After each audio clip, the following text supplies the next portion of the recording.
प्रिय विद्यार्थियों, आज हम आपके पाठ्यक्रम में संकलित महाकवि भूषण की काव्य रचनाओं के बारे में अध्ययन करेंगे। उम्मीद है ये अध्ययन आपकी आगे की परीक्षाओं के संबंध में विशेष सहायता करेगा। देखिए, हिंदी काव्य क्षेत्र में भूषण का नाम चिरस्मरणीय है।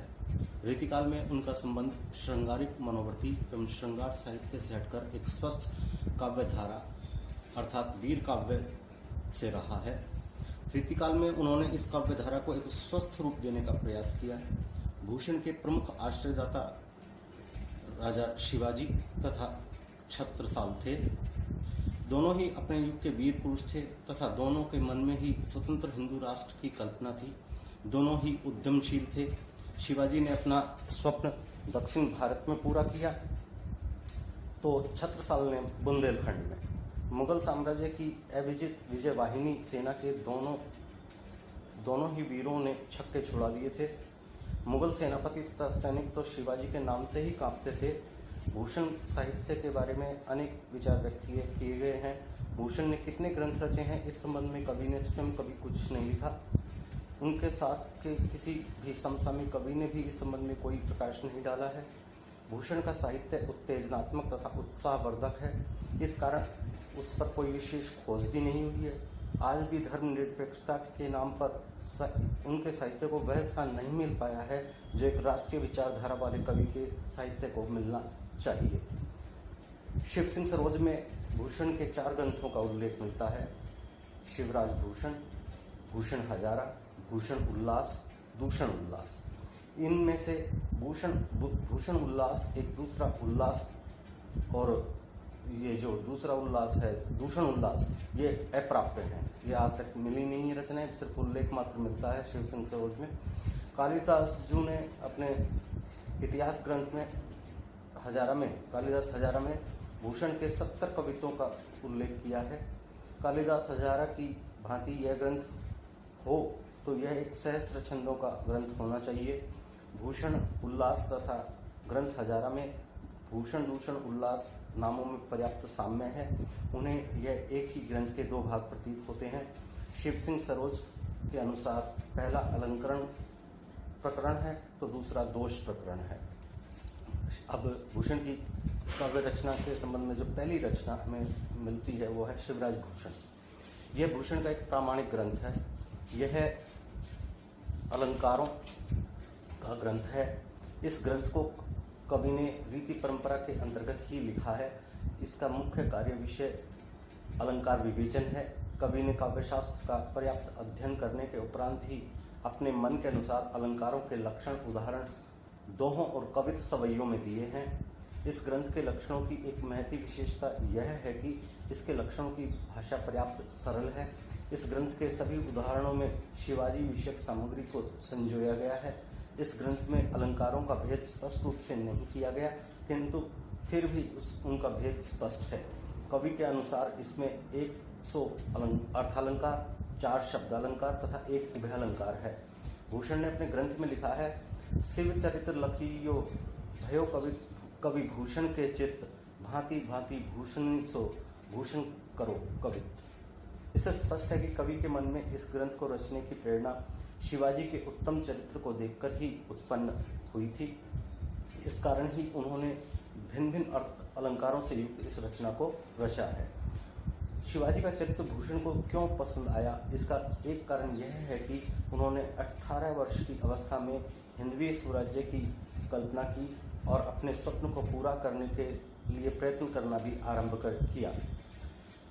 जिस समय उन्होंने अपना स्वप्न पूरा करने का प्रयत्न किया उस समय उत्तर में विशाल मुगल साम्राज्य, पश्चिम में बीजापुर गोलकुंडा की रियासतें, दक्षिण में कर्नाटक, पश्चिमी समुद्र के किनारे पर हबशी और फिरंगियों का जोर था।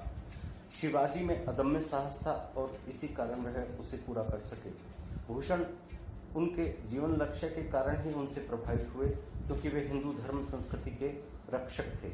अफजल खां का वध, शाइस्ता खां की दुर्दशा, सूरत की लूट तथा औरंगजेब की कैद से सुरक्षित निकल आना आदि उनके जीवनकाल की ऐसी घटनाएं थी जिनसे शिवाजी आरंभ से ही बहुत अधिक प्रसिद्ध हो गए थे।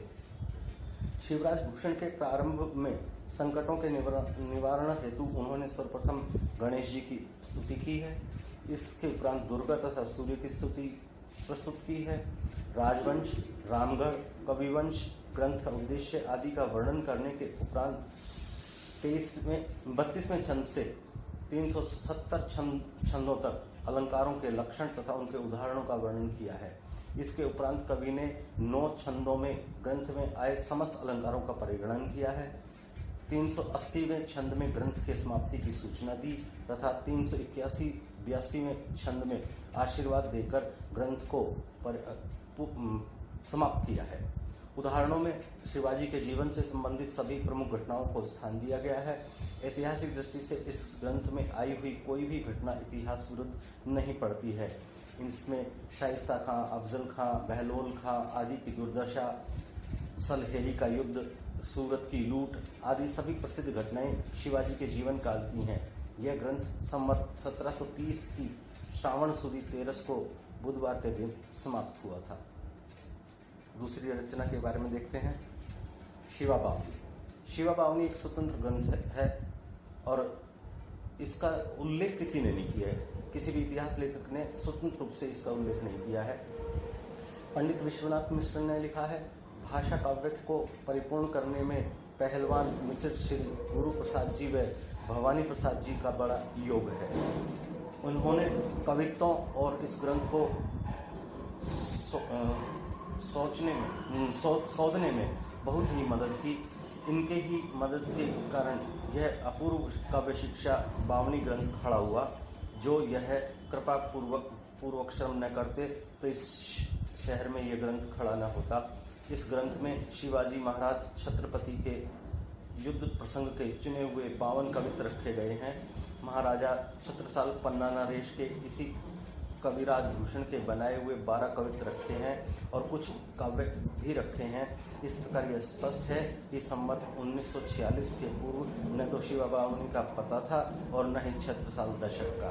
वैसे इन ग्रंथों की कोई भी हस्तलिखित प्रति नहीं मिलती है। इस कारण भी उक्त कथन की पुष्टि ही होती है और उसमें कोई संदेह नहीं रह जाता है। भूषण जब शिवाजी के दरबार में गए, उससे पूर्व भूषण राजधानी के बाहर ही एक मंदिर में विश्राम करने ठहरे। वहां ही उनकी शिवाजी से भेंट हुई। शिवाजी उस समय एक मामूली से सिपाही की वेशभूषा में थे। दूसरी बात यह है कि उन्होंने अपना परिचय भूषण को नहीं दिया और इस कारण भूषण भी उनको नहीं पहचान सके। किंवदंती है कि इस छद्म वेशभूषा में शिवाजी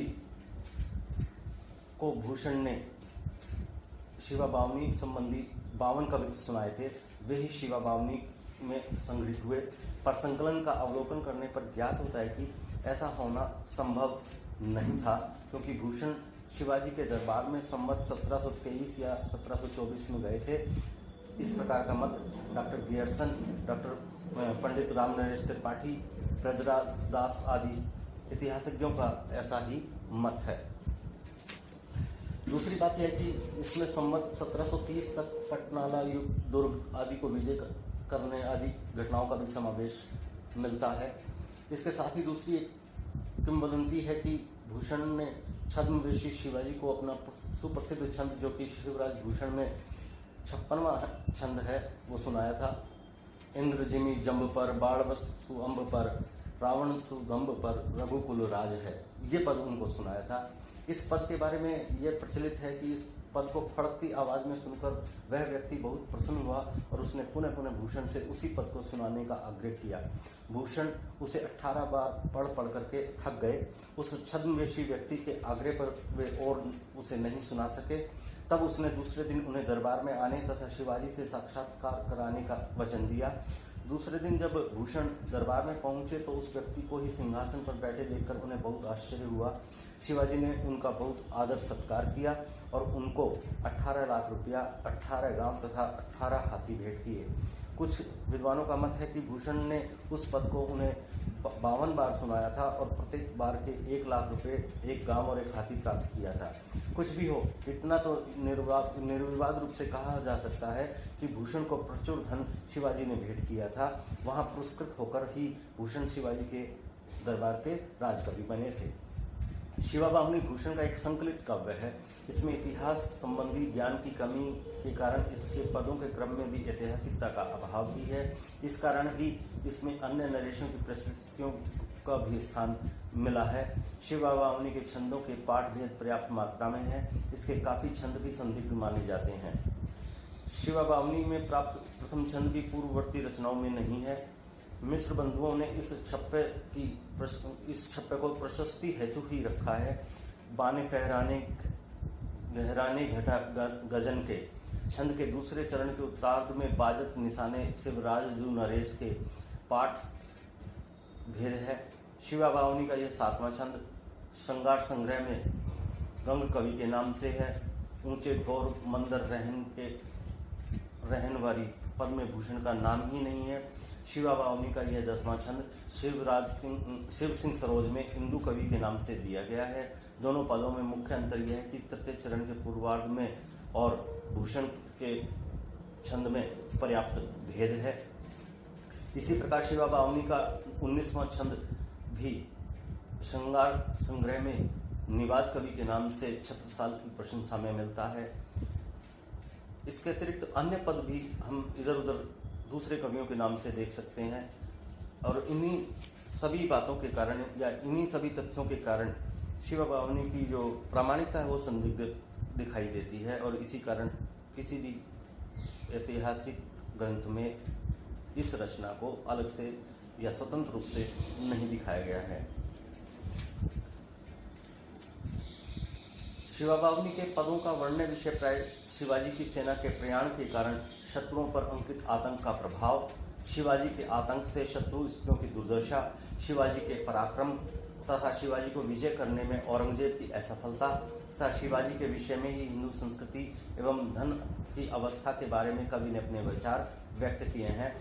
इस प्रकार इस ग्रंथ का मुख्य विषय शिवाजी की शूरता, प्रोत्साहन एवं विजय आदि का वर्णन करना ही रहा है। सलहेरी के युद्ध में औरंगजेब की सेना को बुरी तरह परास्त किया गया। इससे शत्रुओं में उनका आतंक छा गया तथा युद्ध में उनकी कैसी दुर्दशा हुई इसका भी सजीव चित्रण हुआ है। कर्नाटक, मालाबार, जिंजी, तंजौर, गोलकुंडा और मदुरई के जो नरेश थे वो भी शिवाजी के आतंक से दब कर रहते हैं। सूरत की लूट, हबशियों की हार का भी आकर्षक वर्णन है। अफजल खां के वध के उपरांत मुसलमानों ने शिवाजी को शैतान का अवतार समझ लिया था। इस कारण उनका आतंक भी बढ़ गया था। शिवाबाहुनी में इस प्रकार की घटनाओं का प्रभावशाली ढंग से चित्रण हुआ है। तो विद्यार्थियों, आज इतना ही। शिवाबाहुनी के बारे में हम थोड़ा सा और कल दूसरे वीडियो में अध्ययन करेंगे। इसके बाद उनकी अंतिम जो रचना है छत्रसाल दशक, उसके बारे में बात करेंगे। धन्यवाद।